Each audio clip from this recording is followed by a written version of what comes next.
يا أيها الناس اتقوا ربكم الذي خلقكم من نفس واحدة وخلق منها زوجها وبث منهما رجالا كثيرا ونساء واتقوا الله الذي تساءلون به والأرحام إن الله كان عليكم رقيبا يا أيها الذين آمنوا اتقوا الله وقولوا قولا سديدا يصلح لكم أعمالكم ويغفر لكم ذنوبكم ومن يطع الله ورسوله فقد فاز فوزا عظيما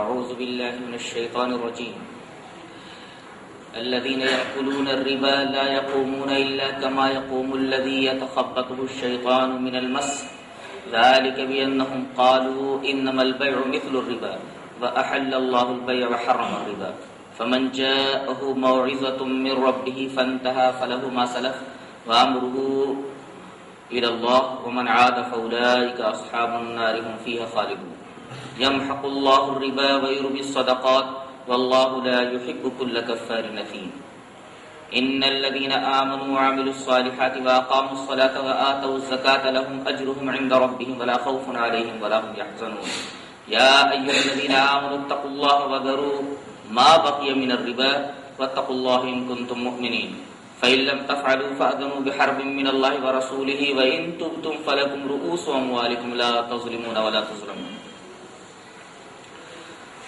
حضرات علماء کرام، محترم بزرگوں، نوجوان بھائیوں، پیارے بچوں، پردہ نشین ماں اور بہن،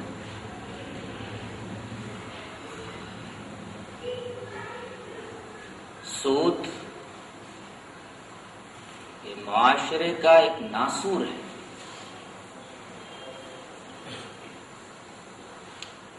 سود یہ معاشیات کے ریڑھ کی ہڈی نہیں بلکہ اس کی ہڈی میں گھن کی حیثیت رکھتا ہے، جو پورے نظام معاش کو تباہ و برباد کر کے رکھ دیتا ہے.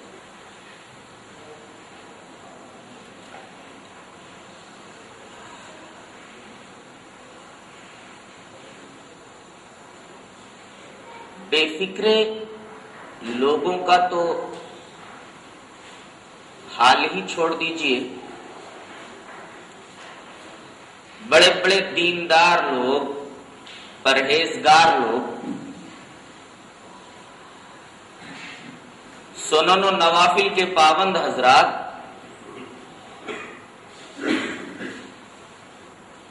تہجد گزار لوگ، حاجی نمازی لوگ، وہ لوگ جن کے ہاتھوں سے تسبیحیں چھوٹتی نہیں ہیں،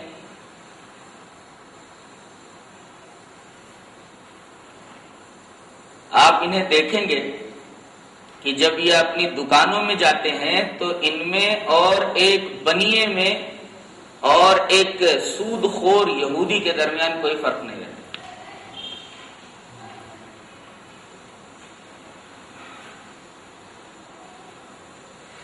جبکہ قرآن میں اور احادیث شریفہ میں اس کی بڑی قباحت و شناعت آئی. سب سے پہلے ایک حدیث پاک ذہن نشین کر لیں. اسے امام طبرانی معجم الاوسط کے اندر لائے ہیں. راوی حضرت براء بن عازب ہیں. روایت اس طرح ہے: وعن البراء بن عازب رضی اللہ تعالی عنہ قال قال رسول اللہ صلی اللہ علیہ وسلم: الربا 72 بابا ادناها مثل اتيان الرجل امه وان اربى الربا استطالة الرجل في عرض اخيه رواه الطبراني في المعجم الاوسط. حضرت براء بن عازب فرماتے ہیں کہ رسول اللہ صلی اللہ علیہ وسلم نے ارشاد فرمایا کہ سود کے 72 دروازے ہیں، ان میں سب سے ادنا دروازہ یہ ہے، اس کا ادنا درجہ یہ ہے جیسے ماں کے ساتھ بدکاری کرنا. اور سب سے بڑا سود اور سب سے بڑا ربا یہ ہے کہ آدمی اپنے بھائی کی عزت پر زبان دراز کرے. یہ حدیث بتا رہی ہے کہ سود انتہائی قبیح اور شنیع عمل ہے.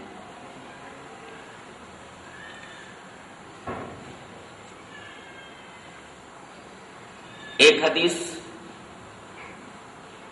اور ذہن نشین کر لیں جسے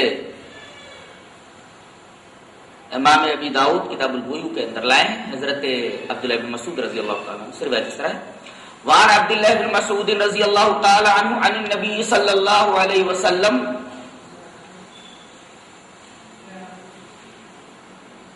لعن النبی صلی اللہ علیہ وسلم. روایت اس طرح کی ان عبداللہ بن مسعود رضی اللہ تعالی عنہ ان ابیہ قال لعن النبی صلی اللہ علیہ وسلم آکل الربا وموکلہ وشاہدہ وکاتبہ. رواہ ابو داؤد فی کتاب البیوع. حضرت عبداللہ بن مسعود اپنے باپ سے روایت کرتے ہیں. وہ کہتے ہیں کہ نبی کریم صلی اللہ علیہ وسلم نے لعنت فرمائی ہے سود کے کھانے والے پر، سود کے کھلانے والے پر، اس کی گواہی دینے والے پر اور اس کے لکھنے والے کے اوپر.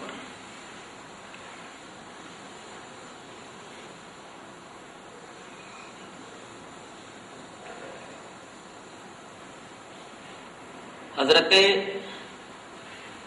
ابو ہریرہ رضی اللہ تعالی عنہ سے مروی ایک روایت امام بخاری رحمۃ اللہ علیہ کتاب البیوع میں اس طرح لائے ہیں. وعن ابی ہریرہ رضی اللہ تعالی عنہ عن النبی صلی اللہ علیہ وسلم قال یاتی علی الناس زمان لا یبالی المرء ما اخذ منه امن الحلال امن الحرام. رواه البخاری کی کتاب البیوع. حضرت ابو ہریرہ رضی اللہ تعالیٰ عنہ فرماتے ہیں کہ نبی کریم صلی اللہ علیہ وسلم نے ارشاد فرمایا کہ ایک زمانہ ایسا آئے گا کہ آدمی پرواہ نہیں کرے گا اس بات کی کہ اس نے مال کہاں سے لیا ہے، حلال طریقے سے لیا ہے یا حرام طریقے سے.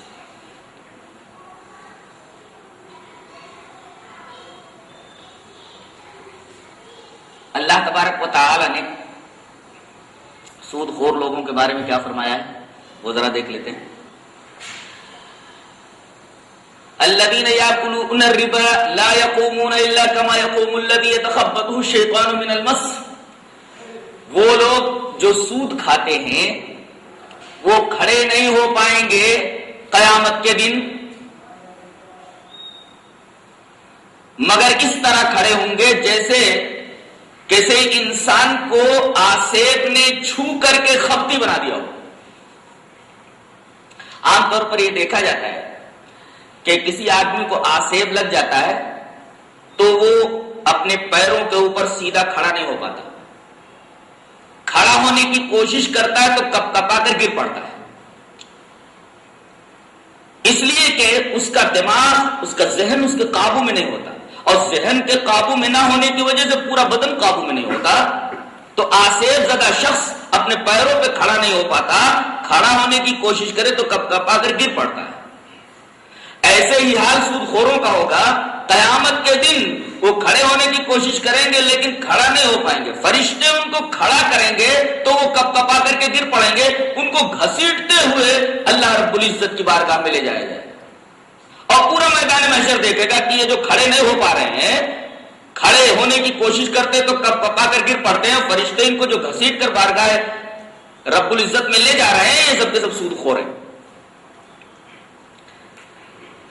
ایک نکتہ یہاں قابل غور ہے کہ اللہ تبارک و تعالیٰ نے سود خور کو مجنون سے تشبیہ نہیں دی بلکہ آسیب زدہ شخص سے تشبیہ دی ہے. ایک وجہ تو یہ میری سمجھ میں آتی ہے کہ جنون میں داخلی اثر کی وجہ سے آدمی کا ذہن متاثر ہوتا ہے اور آسیب زدہ شخص میں خارجی اثر آدمی کے ذہن کو معاف کرتا ہے. دیوانگی کی بیماری اندر سے پیدا ہوتی ہے جبکہ آسیب باہر سے آتا ہے. اس طرح مشبہ اور مشبہ بہی کے اندر ایک قدر اشتراک یہ ہے کہ جس طرح آصف زدہ کو اپنے تن من کا ہوش نہیں رہتا، ایسے ہی سود خور کو مال کی طلب، مال کی حرص کے اندر کسی چیز کا ہوش نہیں رہتا. اخلاقیات پامال ہو رہے ہیں، کوئی رو رہا ہے، کوئی ماتم کر رہا ہے، کوئی تباہ و برباد ہو رہا ہے. اس کو کسی چیز کا ہوش نہیں رہتا، کسی چیز کی طرف توجہ نہیں دیتا. اس کی توجہ صرف اور صرف مال کے طلب اور مال کی تلاش و جستجو اور مال کے حرص کے اوپر ہوتی ہے.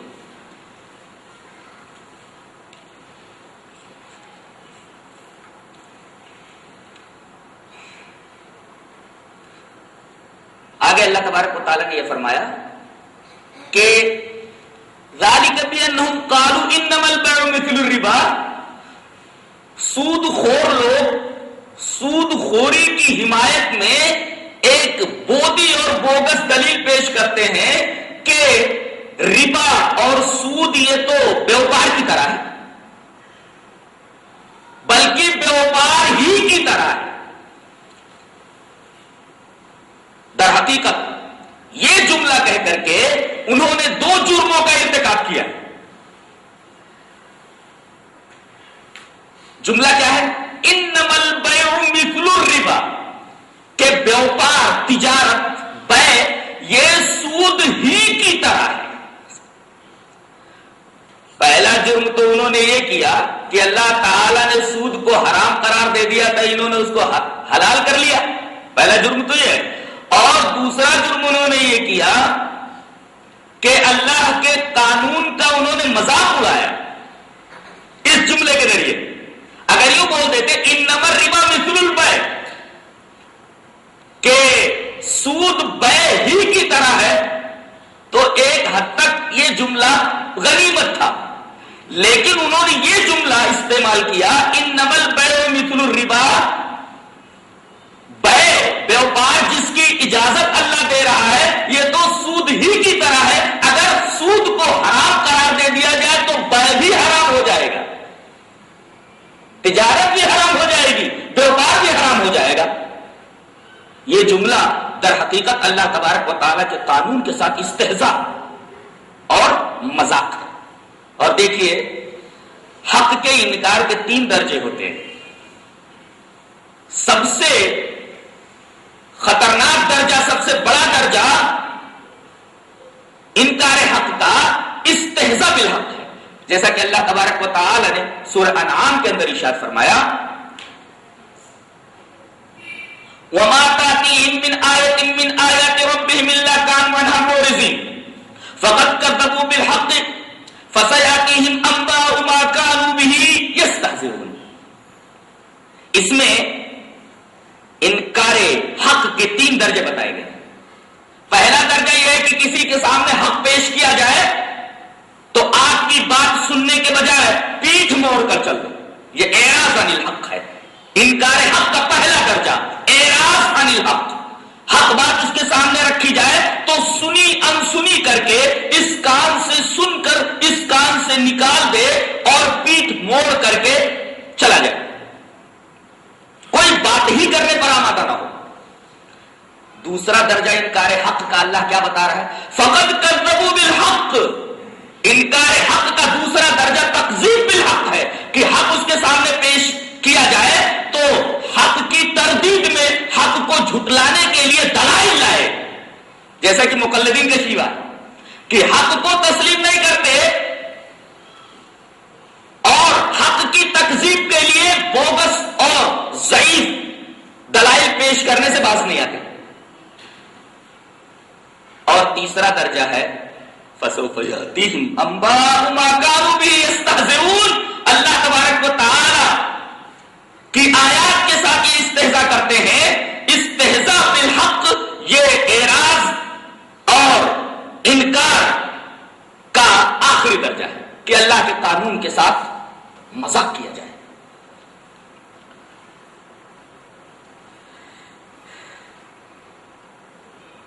اللہ کے قانون کے ساتھ مذاق ہم ٹی وی وغیرہ کے اوپر دیکھتے ہیں.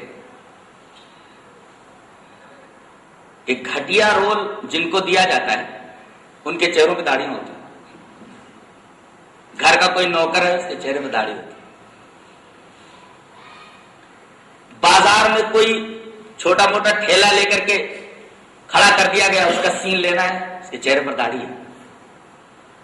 غنڈوں کے چہرے پر داڑھی ہے, اسمگلروں کے چہروں پر داڑھی ہے, ٹیررسٹ کے چہروں پر داڑھی ہے. گویا کہ ٹی وی کے اوپر استہزاء بے آیات اللہ کے مناظر بھی ہمارے سامنے آتے ہیں. اس طرح داڑھی کا مذاق اڑایا جاتا ہے, رسول اللہ صلی اللہ علیہ وسلم کی سنت کا مذاق اڑایا جاتا ہے.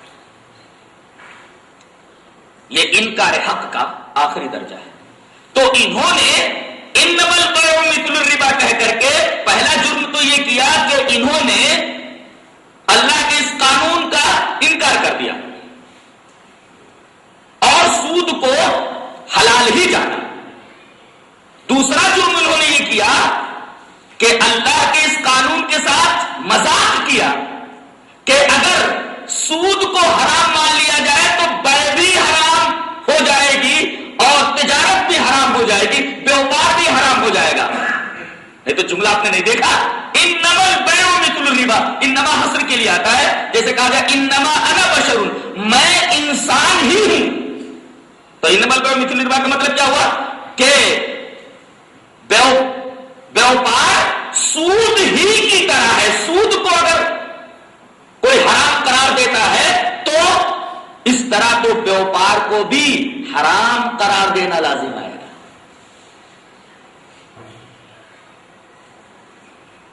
اللہ تبارک و تعالی نے ان کی اس بات کے اوپر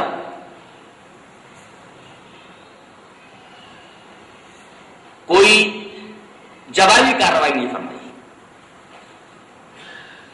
ان کی اس بوگس دلیل کا کوئی جواب نہیں دیا. سوال یہ ہے کہ اللہ کو تو ان کی اس بات کا جواب دینا چاہیے تھا. انہوں نے جب یہ کہا کہ بیوپار سود ہی کی طرح ہے تو اللہ تبارک و تعالیٰ کو ان کے اس قول کے اوپر تنقید کرنی چاہیے تھی. اللہ نے اس قول کے اوپر تنقید نہیں کی. جانتے ہیں کیوں؟ اس لیے کہ یہ بات اتنی بےہودہ تھی کہ اس کا جواب علم و حکمت کی روشنی میں دیا جانا خود علم و حکمت کی توہین تھی. جیسے کوئی یہ قیاس کرے کہ آدمی محنت اور مزدوری کرتا ہے, اس کے ہاتھ تھکتے ہیں, اس کے پاؤں تھکتے ہیں, اس کا بدن تھکتا ہے. اس تھکاوٹ کے بعد, اس تھکن کے بعد اسے مزدوری ملتی ہے. تو مزدوری اس کو بدن کے تھکان پر ملی. اسی طرح اگر کوئی عورت زنا کرتی ہے, زنا کراتی ہے, تو وہ بھی تو ہاتھ پیروں کو تھکاتی ہے. اب اس کے بدلے میں اگر وہ مزدوری لے لے تو کیا جائز نہ ہوگا؟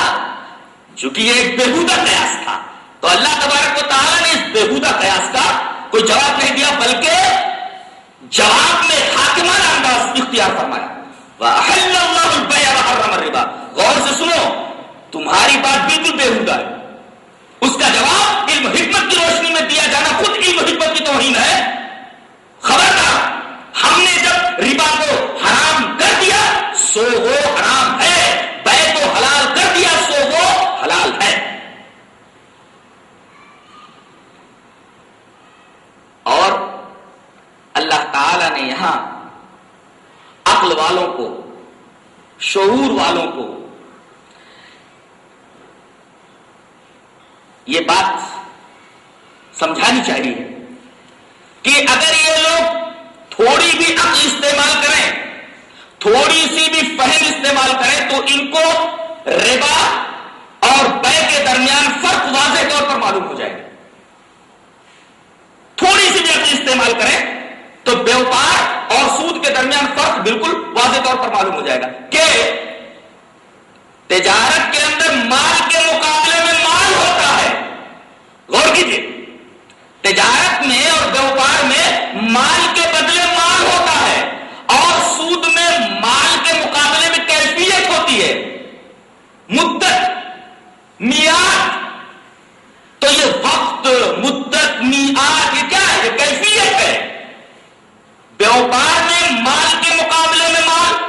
اس وجہ سے جائز قرار دیا گیا. لیکن سود میں، ربا میں مال کے مقابلے میں کیفیت ہوتی ہے، مال کے مقابلے میں مال نہیں ہوتا. مثلا میں نے یہ ہینڈ کیچپ 10 روپے میں خریدی اور میں اس کو 5 روپے نفع کے ساتھ 15 روپے میں بیچ رہا ہوں، تو ایک طرف مال ہے، ہینڈ کیچپ ہے، اور دوسری طرف روپیہ ہے. مال کے مقابلے میں مال ہے، ہینڈ کیچپ کے مقابلے میں روپیہ ہے، مال کے مقابلے میں مال ہے. لیکن سود میں غور کریں تو مال کے مقابلے میں مال نہیں ہے، بلکہ مال کے مقابلے میں کیفیت ہے، مدت، وقت، معیار، کہ یہ 100 روپیہ میں تجھے دے رہا ہوں، 1 مہینے کے بعد 105 روپیہ تم واپس دے دینا. یہ 5 روپیہ کس کے مقابلے میں ہے؟ میعاد کے مقابلے میں ہے، وقت کے مقابلے میں ہے، مدت کے مقابلے میں ہے. اور یہ مدت، میعاد، یہ سب کیفیات ہیں، اور کیفیات مال نہیں ہوا کرتی، کیفیتیں مال نہیں ہوا کرتی. تو یہ فرق تو دونوں میں بالکل واضح ہے اگر آدمی تھوڑی سی سمجھ استعمال کرے.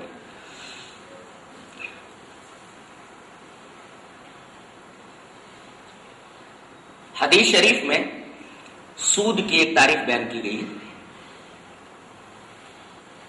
کل قرض جر منفعتا فهو ربا. یہ حدیث ہے. اس حدیث کو علامہ جلال الدین سیوطی رحمت اللہ علیہ جامع صغیر کے اندر لائے ہیں، اور جامع صغیر کی جو شرح ہے فیض القدیر کے اندر اس روایت کے اوپر کچھ جرح ہے، کچھ نقد ہے. لیکن اس کی ایک شرح جو عزیزی نے کی ہے، جس کو السراج المنیر کہتے ہیں، السراج المنیر کے اندر اس روایت کی سند پر بحث کرتے ہوئے یہ کہا گیا ہے کہ یہ حدیث حسن لغیرہی ہے.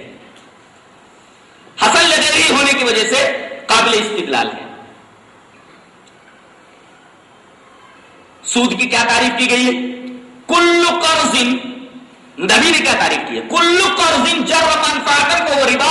ہر وہ قرض جو نفع لائے تو وہ سود ہے. مثلا ہم نے کسی آدمی کو 100 روپیہ دے دیا، اب 100 روپے دینے کے بعد ہم اس سے 105 روپیہ لے لیں، 101 روپیہ لے لیں، کچھ زیادہ لے لیں، تو یہ سود ہے. اس لیے کہ یہ قرض نفع لایا، اور جو قرض نفع لائے نبی کریم صلی اللہ علیہ وسلم فرمایا سود ہے. اور سود کا یہ طریقہ زمانے جاہلیت سے چلتا چلا آ رہا تھا. صحابہ کرام اسی قسم کے سود سے واقفیت رکھتے تھے، اور ان کے درمیان اسی طریقے کا سود متعارف تھا. نبی کریم صلی اللہ علیہ وسلم نے سود کا ایک اور طریقہ بتایا جس سے صحابہ کرام اور اہل جاہلیت نا آشنا تھے.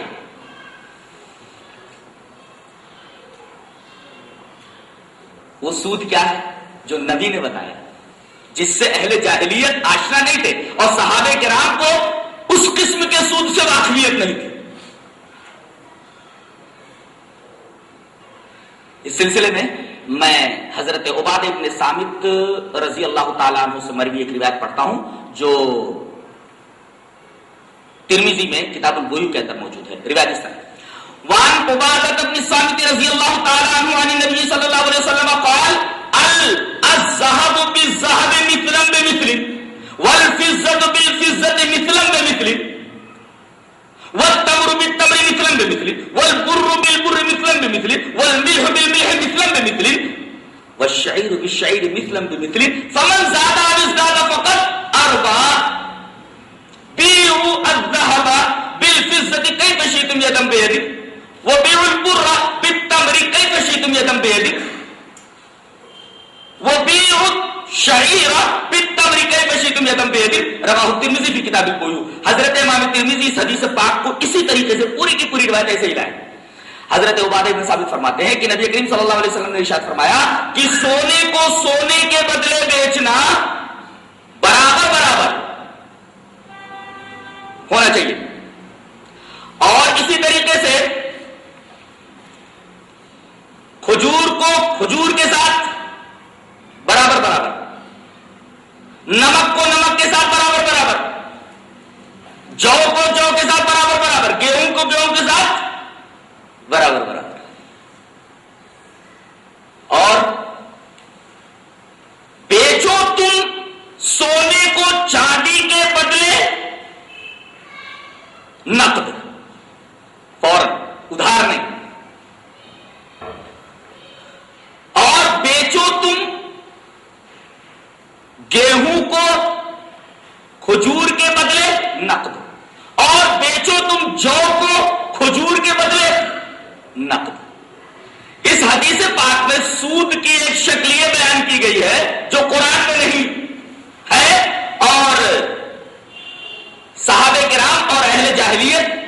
سود کے اس قسم سے آشنا نہیں تھے کہ اگر سونے کو سونے کے ساتھ بیچا جائے اور کچھ زیادتی ہو جائے تو سود ہے، کھجور کو کھجور کے ساتھ بیچا جائے کچھ زیادتی ہو جائے تو سود ہے۔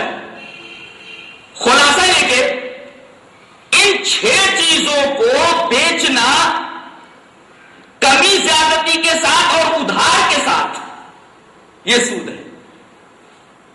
ان چیزوں کے اندر کمی بھی نہیں ہو سکتی، زیادتی بھی نہیں ہو سکتی اور ادھار بھی نہیں ہو سکتا۔ اس قسم کا جو ربا تھا، اس قسم کی جو شکل تھی سود کی، صحابہ کرام اس سے آشنا نہیں تھے، یہ نبی نے بتایا ہے۔ تو قرآن کے اندر جو ربا ہے اس کو کہا گیا ربا النسیہ، اور جو نبی نے بتایا ربا الفضل ہے، جس کو بعض دیگر ربا القرآن اور ربا الحدیث کہہ سکتے ہیں۔ قرآن نے جو ربا کا تصور پیش کیا ہے وہ ہے جو قرآن میں ہے، اور نبی نے جو ربا کا تصور دیا ہے اسے ربا الحدیث کہا جائے گا۔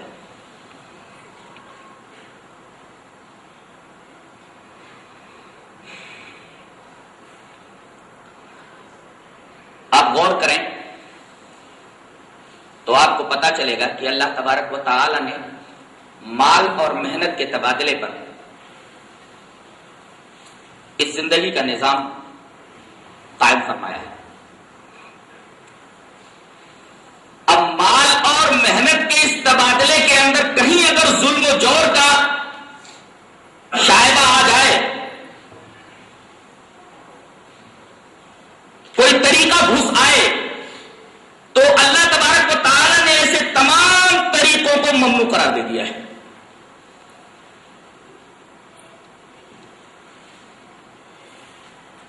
لوگ یہ اعتراض کرتے ہیں کہ سود وہ ممنوع ہے جو نبی کے زمانے میں تھا، جس کو مہاجنی سود کہتے ہیں، شخصی سود کہتے ہیں، کہ ایک غریب آدمی، ایک مجبور آدمی اپنی ضرورت کے لیے کسی مہاجن سے 100 روپیہ لیتا تھا اور 105 روپیہ اس کو واپس کر دیتا تھا۔ اس قسم کا سود ممنوع رہا۔ تجارتی سود تو اس کے ممنوع ہونے کی کوئی دلیل موجود نہیں۔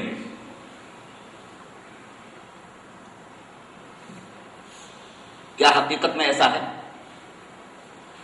حقیقت میں ایسا نہیں ہے، بلکہ جس طرح شخصی سود جو نبی کے زمانے میں تھا، جس کی ممانعت قرآن میں کر دی گئی اور حدیث میں کر دی گئی، تجارتی سود بھی ممنوع ہے اور اس کی شکل بھی حدیث پاک میں بیان کر دی گئی ہے۔ جیسے مہاجر سے کوئی سود لے، یہ سود حرام ہے۔ بینک سے اگر کوئی سود لیتا ہے تو یہ سود جائز ہے۔ اس طرح وہ شخصی سود اور بینک کے سود میں فرق کرتے ہیں، تجارتی سود میں فرق کرتے ہیں، جبکہ دونوں کے اندر حقیقت کے اعتبار سے کوئی فرق نہیں۔ آئیے میں آپ کو سمجھاتا ہوں کہ دونوں کے درمیان کوئی فرق نہیں۔ حضرت جابر رضی اللہ تعالی عنہ سے مروی ایک روایت امام ابی داؤد کتاب الادب کتاب البیوع کے اندر لائے، روایت اس طرح ہے، وعن جابر بن عبداللہ رضی اللہ تعالی عنہ ان النبی صلی اللہ علیہ وسلم قال من لم يزر المخابرة فليعلم بحرب من اللہ ورسولہ، رواه ابو داؤد فی کتاب البیوع۔ کہ حضرت جابر فرماتے ہیں کہ نبی پاک صلی اللہ علیہ وسلم نے ارشاد فرمایا، جو آدمی مخابرہ نہ چھوڑے وہ اللہ سے اور اس کے رسول سے جنگ کرنے کے لیے تیار ہو جائے۔ یہ مخابرہ کسے بولتے ہیں اس کو سمجھ لیں۔ ایک آدمی کو اپنی زمین دیتا ہے، کہتا ہے کہ تم مجھے زمین سے 1 کنتل گیہوں دے دیا کرنا، یا یہ 1 ایکڑ زمین جو میں نے تمہیں دی ہے ہر فصل کے اوپر 1000 روپیہ دے دینا، یا 1 کنتل 100 کلو اناج دے دینا۔ اس کو کہتے ہیں مخابرہ۔ زمین دے کر کے متعین مال لینا، متعین غلہ لے لینا، ظاہر ہے کہ اس میں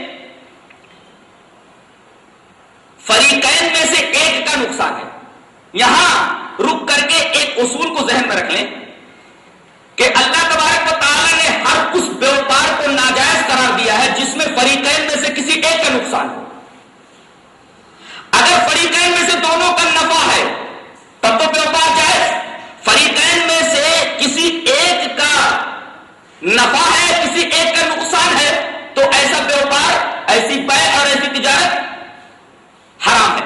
اور فریقین میں سے کسی ایک کا نفع یقینی اور دوسرے کا نفع مشتبہ ہو، دوسرے کا نفع موہوم ہو، پتہ نہیں ملے گا کہ نہیں ملے گا، تو یہ تجارت کی شکل بھی حرام ہے، بیع کی یہ شکل بھی حرام ہے. پھر سے اس کو دیکھیں کہ اگر فریقین میں سے دونوں کا نفع ہے تو بیع جائز، دونوں میں سے ایک کا نفع ہے ایک کا نقصان ہے بیع ناجائز، دونوں میں سے ایک کا نفع یقینی اور دوسرے کا نفع مشتبہ اور موہوم ہے تو یہ بیع بھی اور یہ بیوپار بھی ناجائز ہوگا. مخابرہ کے اندر آپ دیکھیے تو یہی شکل آپ کو نظر آئے گی کہ فریقین میں سے ایک کا نفع تو متعین ہے لیکن دوسرے کا نفع مشتبہ اور موہوم ہے.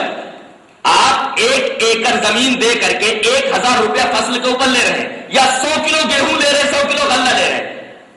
اب دیکھا یہ گیا کہ آپ کا جو نفع ہے وہ تو متعین ہو گیا 1000 روپیہ اور 100 کلو گیہوں.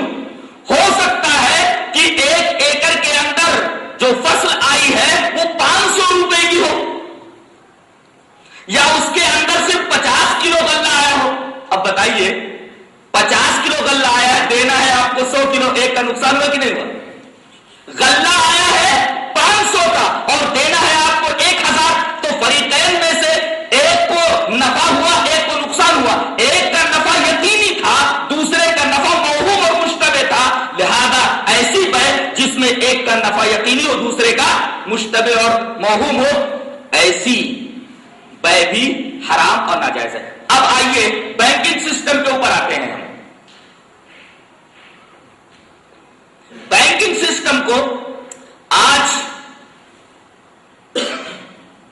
بے ضرر اور معصوم مانا جاتا ہے کیونکہ سود کے اس نظام کو ایک نیا لباس اور ایک دل فریب جامہ پہنا کر کے لوگوں کے سامنے پیش کیا گیا کہ اچھے پڑھے لکھے لوگ بھی اس کے اندر کوئی قباحت نہیں سمجھتے.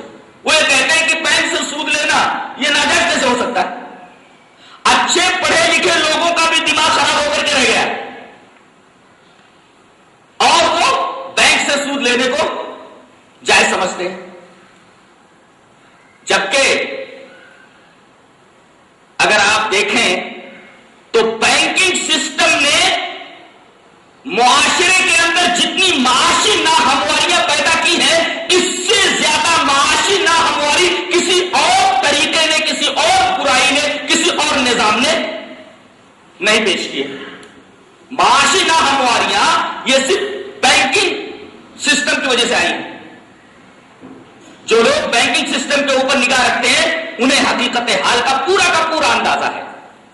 بینکنگ سسٹم کے اوپر اگر آپ غور کریں تو آپ کو یہی مخابرہ کی شکل نظر آئے گی کہ ایک آدمی کا فائدہ یقینی ہے اور دوسرے آدمی کا نفع موہوم اور مشتبہ ہے. کیوں؟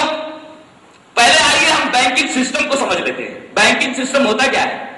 چند سرمایہ دار مل کر کے ایک ادارے ساہوکاری بناتے ہیں. ادارے ساہوکاری کا مطلب وہی بینک. جدید الفاظ میں اس کو ہم بینک کہتے ہیں جسے چند سرمایہ دار مل کر کے ایک ادارے کی شکل دے دیتے ہیں جس کو میں نے ادارے ساہوکاری کہا ہے. شروع میں یہ کچھ اپنا سرمایہ اس کے اندر لگاتے ہیں لیکن اصل سرمایہ بینک کا وہ ہوتا ہے جو دوسرے لوگ اس کے اندر ڈپوزٹ کرتے ہیں. اور یہ بات یاد رہے کہ جس بینک کے اندر لوگ جتنا زیادہ ڈپوزٹ کرتے ہیں وہ بینک اتنا ہی اعلیٰ مانا جاتا ہے. اور پورے معاشرے کی لوگوں کی پوری دولت یہاں بینک میں آ کر کے جمع ہوتی ہے. جیسے خون جگہ جگہ سے آ کر کے ایک جگہ جمع ہو جائے تو اس کو بلڈ بینک بولتے. ایسے ہی تمام لوگوں کا سرمایہ ان کے پاس سے نکل کر کے بینک میں آ کر کے جمع ہو جاتا ہے. جیسے خون جگہ جگہ سے آ کر کے جمع ہو جاتا ہے تو بلڈ بینک بن جاتا ہے، ایسے ہی سرمایہ عوام کے پاس سے نکل کر کے بینک کے اندر آ کر کے جمع ہو جاتا ہے. انسانوں کا خون محنت کی کمائی یہاں آ کر کے جمع ہو جاتی ہے.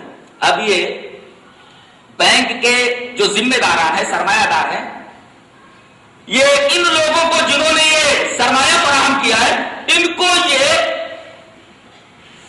کچھ منافع 3% شرح سود اس طریقے کا کچھ نفع متعین کر دیتے ہیں. بقیہ بینک کی پالیسیوں میں ان جمع کرنے والوں کا کوئی دخل نہیں ہوتا. سود کی شرح متعین کرنے میں ان کا کوئی دخل نہیں ہوتا. کن کو منتظم رکھا جائے، سرمایہ جمع کرنے والوں کا اس میں کوئی دخل نہیں ہوتا. یہ سب کچھ بینک والے کرتے ہیں. اچھا، یہ سرمایہ جو بینک میں جمع ہو گیا، یہ پورا خون جمع ہو گیا، تو اب اس پورے سرمایہ کو، اس پورے خون کو جو کروڑوں اربوں کی مقدار میں ہوتا ہے، بڑے بڑے سرمایہ داروں کو دیتے ہیں. یہ سرمایہ دار کمپنیاں چلاتے ہیں، بڑی بڑی فیکٹریاں قائم کرتے ہیں، اور یہ بینک والے ان فیکٹریوں والوں سے، ان کمپنیوں والوں سے بھاری سود لیتے ہیں. تو بینک والوں کا اس طرح فائدہ ہوا کہ سرمایہ داروں کو، جنہوں نے کمپنیاں قائم کی، فیکٹریاں قائم کی، بھاری سود لیتے ہیں، اور جتنا سرمایہ انہوں نے خود لگایا ہوا بینک کے اندر، اسی اعتبار سے آپس میں تقسیم کر لیتے ہیں. اب رہا مسئلہ ان لوگوں کا جنہوں نے بینک سے اتنے بڑے بڑے قرضے لیے ہیں، یہ بازار کے اوپر قابض ہو جاتے ہیں. رفتار تجارت کے اوپر یہی حاوی ہوتے ہیں، یہی بازار کا بھاؤ متعین کرتے ہیں، نرخ یہی متعین کرتے ہیں. کبھی تو یہ بازار کے اندر قحط لے آتے ہیں، کبھی یہ بازار کا بھاؤ گھٹا دیتے ہیں، کبھی بازار کا بھاؤ بڑھا دیتے ہیں. سب کچھ ان کے ہاتھ میں ہوتا ہے. اب مہنگائی انہوں نے بڑھا دی، اشیاء کے بھاؤ انہوں نے بڑھا دیے. اب یہی عوام جو چند ٹکے سود لیتی ہے اور جس کو وہ ایک بے ضرر چیز سمجھتی ہے، نفع سمجھتی ہے، یہ نفع جو قلیل مقدار میں اس کو ملتا ہے، وہاں بازار میں جا کر کے پھر دے آتی ہے. تو اس کو حاصل کیا ہوا؟ وہ تو پھر سرمایہ دار کے پاس جو تھوڑا بہت سود کی شکل میں ملا تھا، پھر اسی کے پاس پہنچ گیا. اللہ اکبر. اس طرح یہ سرمایہ دار پورے قوم کے خون کو چوستے رہتے ہیں اور موٹے ہوتے رہتے ہیں. اللہ تبارک و تعالیٰ نے اسی وجہ سے ان کے اوپر تنقید فرمائی، کہا یمحق اللہ الربا ویربی الصدقات واللہ لا یحب کل کفار اثیم، کہ اللہ سود کو مٹا دیتا ہے اور صدقات کی پرورش کرتا ہے. یہاں رک کر کے ایک حقیقت کو سمجھ لیتے ہیں. اللہ نے کہا کہ صدقے کو بڑھاتا ہے، سود کو مٹا دیتا ہے. کیا یہ حقیقت ہے؟ ہم تو دیکھتے ہیں کہ حقیقت کا عکس ہے، حقیقت کے الٹا. کوئی آدمی 100 روپیہ دے کر کے 105 روپیہ حاصل کرے تو اس کا مال بڑھا کہ نہیں بڑھا؟ ایک معمولی حساب تھا یہ کہہ دے گا کہ سود کے اندر تو فائدہ ہوا، 100 روپیہ دے کر کے 105 روپیہ اسے مل گیا. اور ایک آدمی نے صدقہ کیا، 100 روپے میں سے 5 روپے دے دیا، اس کے پاس 95 روپے، اس کا تو گھٹ گیا. لیکن قرآن یہ کہتا ہے کہ صدقے والے کا مال بڑھا دیا گیا، سود خور کا مال بڑھا کر دیا گیا، گھٹا دیا گیا. یہ کیسے؟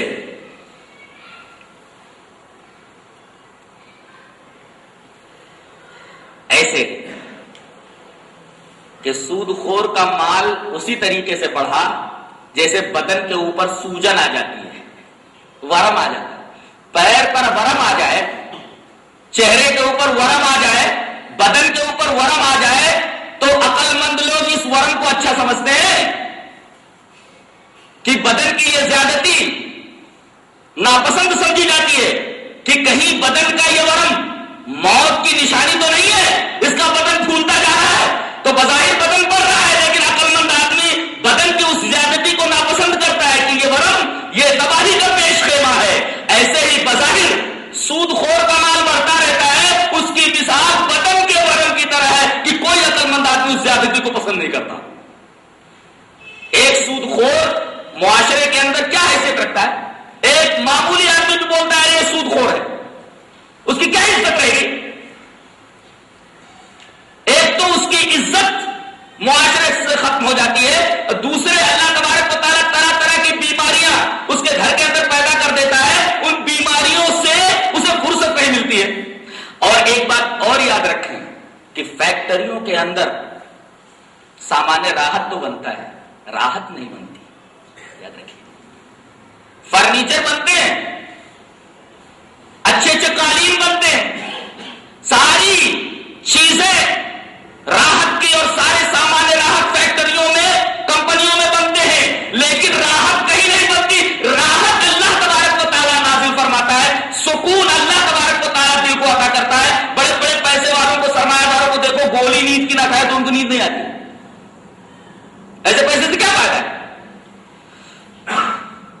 اس طرح سود کو اللہ مٹا دیتا ہے اور صدقات کو بڑھاتا ہے.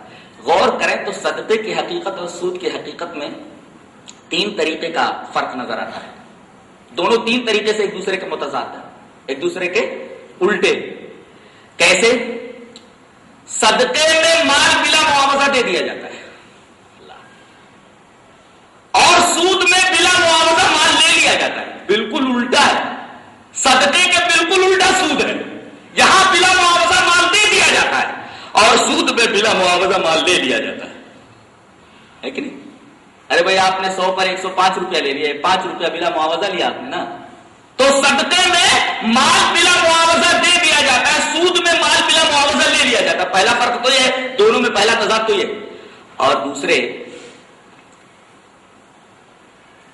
صدقے میں مقصود جو ہے اللہ کی رضا جوئی ہوتی ہے کہ اللہ راضی ہو جاتا ہے, اور سود میں اپنے پیٹ کو راضی کرنا رہتا ہے.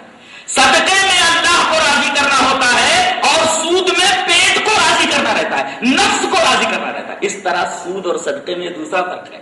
اور نتیجے کے اعتبار سے تیسرا فرق یہ ہے کہ اللہ سود کو تباہ و برباد کر دیتا ہے اور صدقات کی پرورش کرتا ہے. یہ 3 طریقے سے ان دونوں کے درمیان تضاد ہے.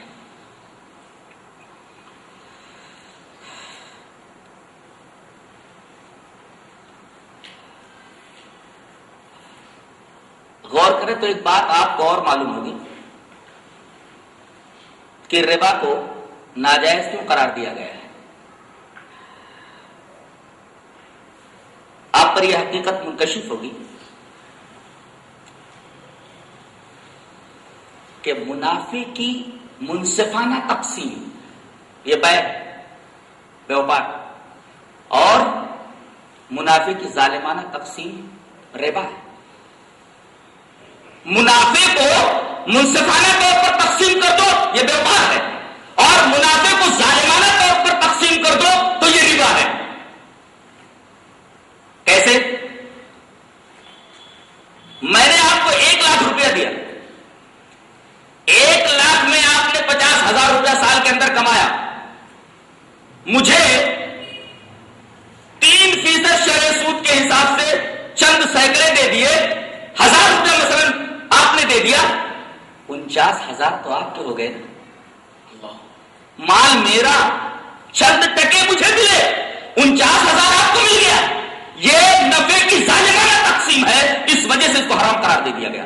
اور اس کے مقابلے میں نبی کریم صلی اللہ علیہ وسلم نے فرمایا کہ مضاربت اور شراکت کا معاملہ لاؤ. مضاربت اور شراکت اس کے مقابلے میں ہے کہ ایک کا مال ہو, ایک کی محنت ہو, اور اس سے جو نفع ہو اس نفع کے اندر تعین ہو جائے. نفع نقصان میں دونوں کے دونوں برابر ہوں, نقصان ہو تو دونوں کا, نفع ہو تو دونوں کا. لیکن عجیب بات یہ ہے کہ اتنے صاف ستھرے بیوپار سے لوگ دور بھاگتے ہیں, اور وہ بیوپار جو آدمی کو تباہی کی طرف لے جاتا ہے, جس کے اندر سودی شائبے ہوتے ہیں, سودی باتیں ہوتی ہیں, اس کے اندر پوری دنیا آج لوگوں سے.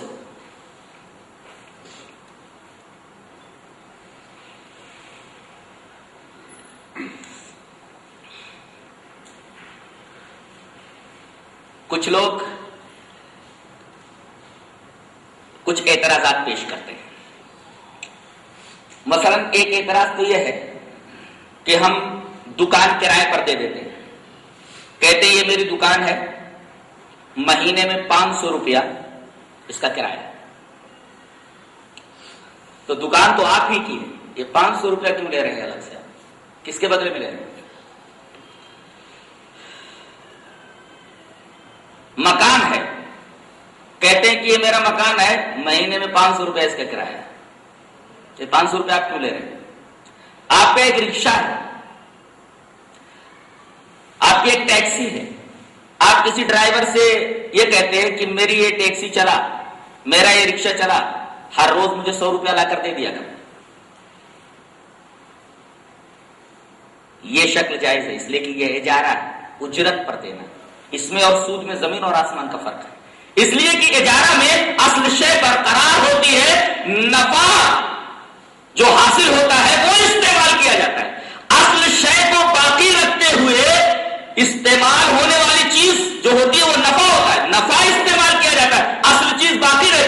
دکان باقی ہے نفع استعمال کیا جاتا ہے، مکان باقی ہے نفع استعمال کیا جاتا ہے، رکشہ باقی ہے نفع استعمال کیا جاتا ہے. لیکن نقد کو جب تک استعمال نہ کیا جائے تب تک اس کا فائدہ، اس کا نفع مل ہی نہیں سکتا. تو نقد کو باقی رکھتے ہوئے نفع حاصل نہیں کیا جا سکتا، جبکہ مال، یہ جو دکان ہے، رکشہ ہے، اصل چیز کو باقی رکھتے ہوئے نفع حاصل کیا جا سکتا ہے. لیکن نقد جو ہے، سونا اور چاندی اور روپیہ، اس کو باقی رکھتے ہوئے نفع حاصل نہیں کیا جا سکتا جب تک اس کو لگایا نہ جائے. لہذا سود کا اجارے کی شکل سے کوئی تعلق ہی نہیں.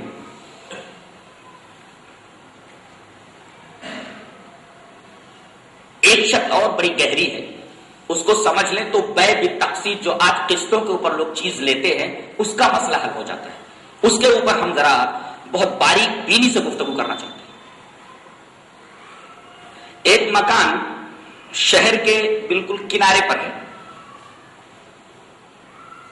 20 بائی 40 کا ہے، قیمت 10 لاکھ. اور وہی 20 بائی 40 کا مکان قلب شہر کے اندر ہے، in the heart of the city, قلب شہر کے اندر ہے. اس کی قیمت ہے 1 کروڑ روپیہ. 20 بائی 40 کا مکان جس طریقے سے شہر کے کنارے بنا ہوا ہے، اسی طریقے سے قلب شہر میں بھی 20 بائی 40 کا مکان بنا ہوا ہے.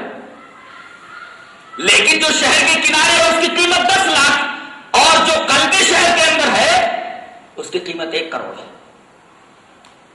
اب کوئی آدمی یہ کہے کہ میرا یہ مکان جو 10 لاکھ کا ہے یہ تو لے لے، اور میرا وہ مکان لے لے 90 لاکھ مجھے واپس کر دے، اس لیے کہ تیرے مکان کی جو قیمت ہے وہ 10 لاکھ روپے ہے، تو یہ مکان دے کر کے وہ میرا مکان لے لے اور 90 لاکھ روپیہ مجھے واپس دے دے. جائز ہے، لے سکتا ہے. اب آپ کہیں گے کہ دکان کے اندر یا مکان کے اندر اس طریقے کا جو نفع لیا جاتا ہے کیا یہ سود نہیں ہے؟ غور کریں تو یہاں جو زیادہ پیسہ لیا گیا ہے اس کے مقابلے میں کیفیت ہے. کیفیت کیا ہے؟ بیچ شہر میں ہونا، اس وجہ سے اس کی قیمت زیادہ ہے.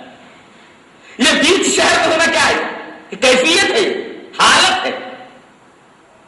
اور آپ جو 90 لاکھ لے رہے ہیں اسی کیفیت کے بدلے میں لے رہے ہیں. سود کے اندر بھی تو یہ ہوتا، مقابل میں مال نہیں ہوتا، مقابل میں کیفیت ہوتی ہے. بات سمجھ میں آئی کہ نہیں؟ ایک مکان شہر کے کنارے 10 لاکھ روپے کا، اتنا ہی بڑا مکان قلب شہر کے اندر 1 کروڑ روپے کا.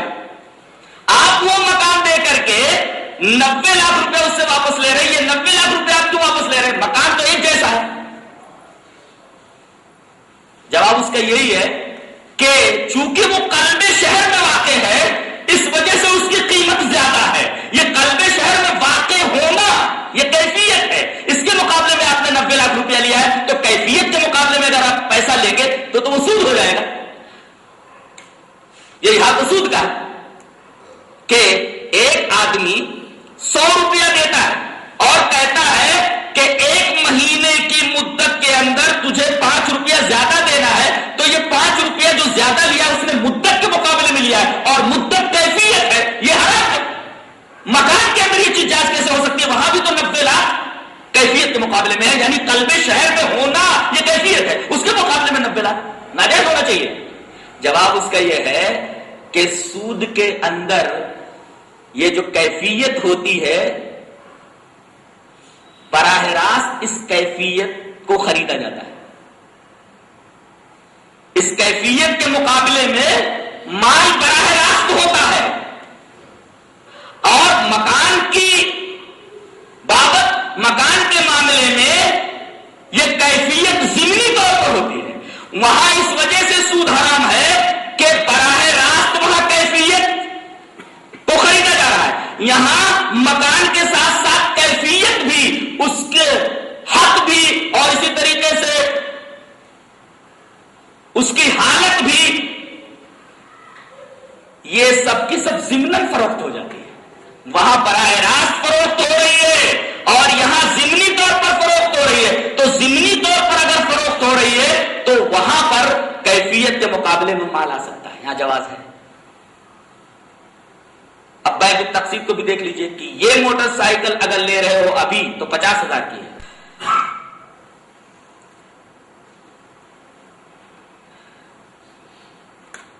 اتنی بات سمجھنے کے بعد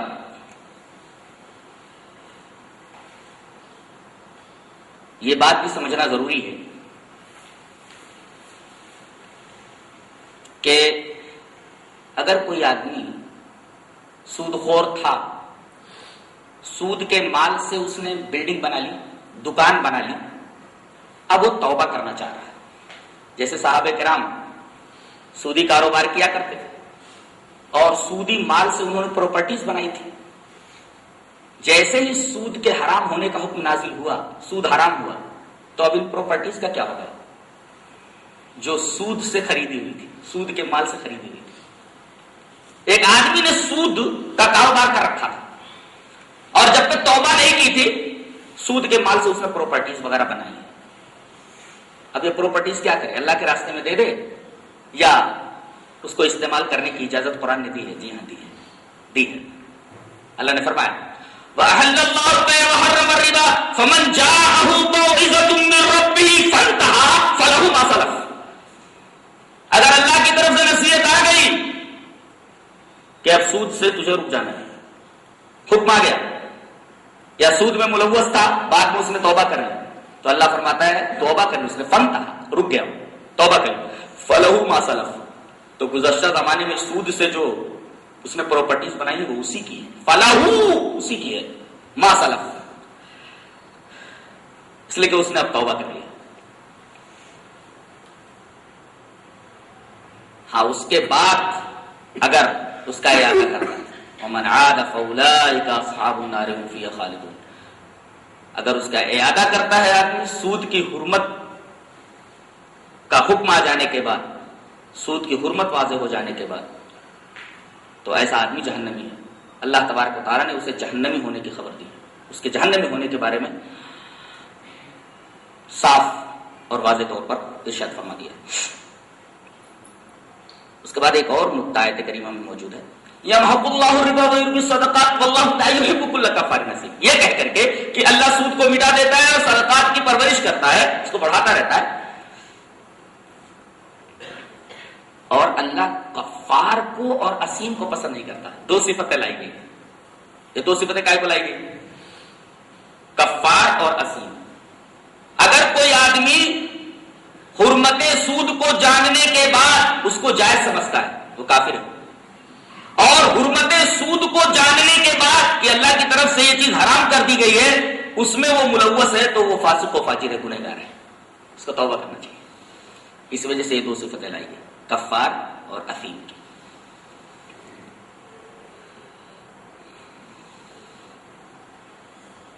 ایک اصول اور ذہن نشین کرنا ضروری ہے, نہیں تو بات مکمل نہیں ہوگی.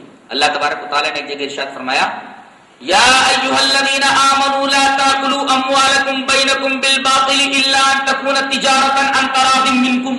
یہ بیع کا اصول بتایا گیا کہ اے ایمان والو تم اپنے درمیان مالوں کو باطل طریقے سے مت کھاؤ مگر دو شرطوں کے ساتھ. وہ دو شرطیں کیا ہیں؟ ایک تو باہمی رضامندی ہو, دوسرے تجارت ہو. اچھا, باہمی رضامندی بھی کافی نہیں ہے اور صرف تجارت بھی کافی نہیں ہے. یہ دو چیزیں جب ہوں گی تب جا کر تجارت اور بیع مکمل ہوگی.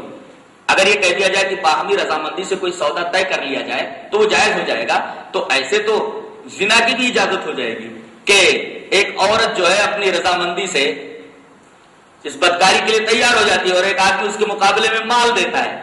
باہمی رضامندی پائی گئی, لہذا یہ لین دین جائز ہونا چاہیے. اللہ تبارک تعالیٰ نے فرمایا کہ صرف رضامندی کافی نہیں ہے, تجارت ہونی چاہیے. اور تجارت کا اصول یہ ہے کہ جس میں کوئی اخلاقی مضرت نہ ہو, جس میں اخلاقی ضرر رسانی کا کوئی پہلو نہ ہو. یہاں تو عصمت پامال ہو رہی ہے, لہذا یہ تجارت نہیں ہوگی, اس لیے کہ اس میں اخلاقی مضرت پنہا ہے, اخلاقی مضرت کا پہلو پایا جاتا ہے, لہذا یہ چیز حرام ہوگی. تو یہاں تراضی بینکم تو پائے گا لیکن تجارت نہیں پائی پھر زناکاری ناجائز ہوگی. لہذا ہر وہ معاملہ جس کے اندر یہ دو شرطیں نہ پائی جائیں وہ معاملہ درست نہیں ہوگا، صحیح نہیں ہوگا.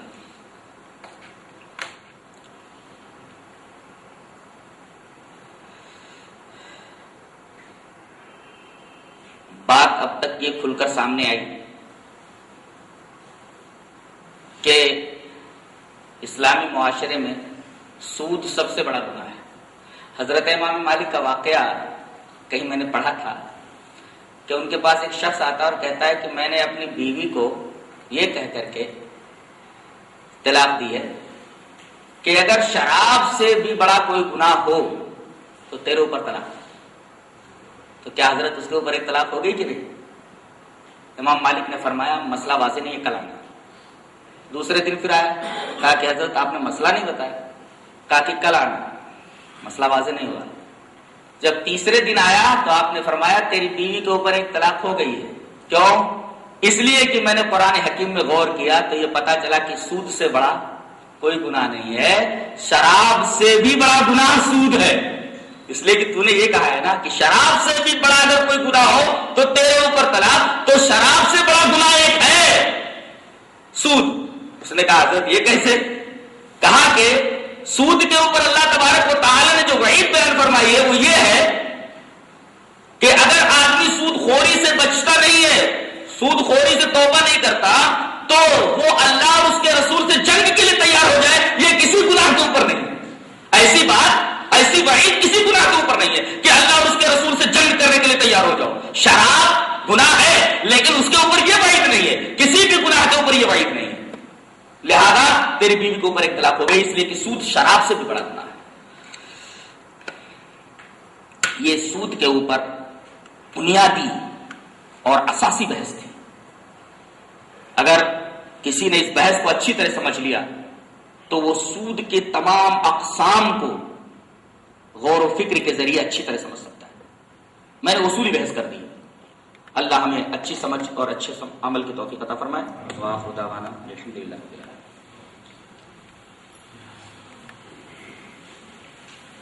روشنی میں سیر حاصل پاس ہوگی. تمام حضرات سے شرکت کی گزارش ہے. السلام علیکم ورحمۃ اللہ.